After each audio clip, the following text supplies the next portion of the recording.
Kwandiri gunopisa Tumai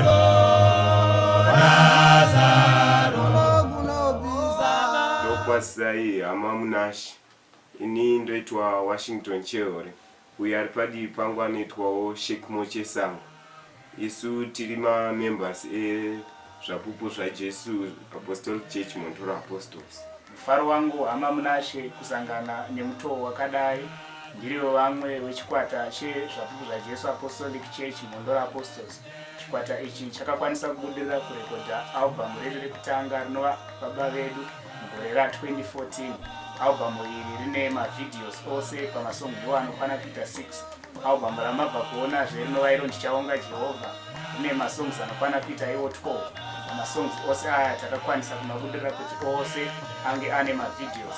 Saka tinokutendai hama nerutsigiro rwenyu kubva pane rekutanga kusvika nazvino munoramba muchititsigira kwedu tinogutsikana nazvo kudai maramba muchipfuurira mberi nemutoyo.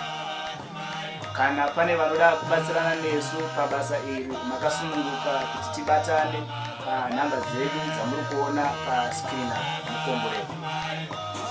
Tichakusiyai muchiteererawo mabonus tracks, asi mabonus tracks aya haasi maofficial videos, mamwe emasongs ataimbawo mumakwaya kana mumachurches.